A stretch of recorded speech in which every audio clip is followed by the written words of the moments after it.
Now let us see about block diagram representation. After completing, the students can analyze the spectral capacitive characteristics of signals using Fourier analysis, and they can also classify systems based on their properties and determine the response of LTI systems.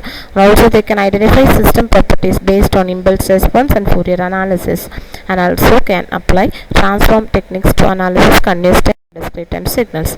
Block diagram representation. It is the structural representation using the interconnected basic building blocks. It's the first step in hardware or software implementation of an LTI system.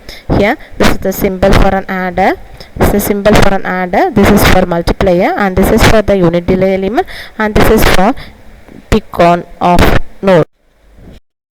Next one is the block diagram representation. Here we know that there are four types of block diagram representation, that is direct form 1, direct form 2, cascade form, and parallel form. Direct form 1 realization, it is the direct implementation of differential equation of transfer function describing the system, and also it uses separate integrators for input and output variable.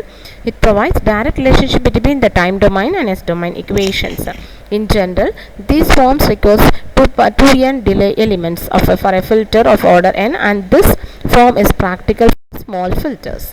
And the advantages are that is simplicity and more straightforward realization, and disadvantages is it is more number of integrators are used, and also it is insufficient and impractical for complex design. And the transfer function, here if you want to connect it in the cascade form, we are just dividing this into two, and each one is realized by using direct form 2.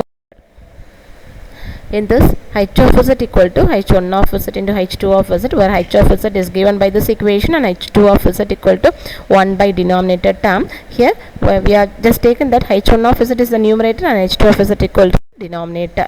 Therefore, while we are finding the transfer function, and we are getting this in the form of this equation, and therefore we can obtain the direct one structures. This is the direct form 1 structure. First we are realizing the numerator term, and then once we are realizing the denominator term. Here while we are realizing the denominator term, we are forming the closed loop, and also the sign changes, therefore we are just putting the alternates.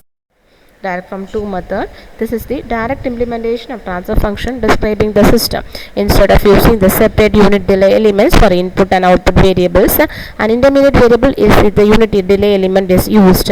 Then it provides the direct relationship between the time domain and is a domain equation.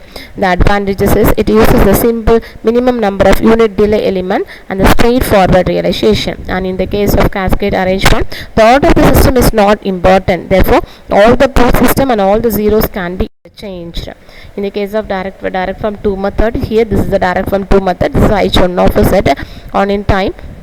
While we are finding the time domain equation h1 of z, and this is by using the time domain we are getting this equation, and both the time domain equation involving the delay version of vf1, and hence there is a single set of delay element. This is said to be direct term for 2 structure, and this is the direct form 2 structure. Here we are using only the single delay elements in the intermediate term, and both sides we are using the summers. And also first we are realizing the first the denominator, and then we are realizing the denominator. While we are realizing the denominator, here we are changing we are putting the alternate sign for the coefficient in the case of denominator, and from the case of numerator we are putting the same sign. Cascade form realization. In the cascade form realization, we want to keep one thing in mind: the system is realized in such a way that, as written in such a way that, the numerator must be always less than or equal to the denominator term, and also each structure is divided into direct form 2 method. Therefore, this is the h1, that is here also we are splitting this into two terms, that is h1 of z and h2 of z, and finally we are just realizing this by using the cascade form.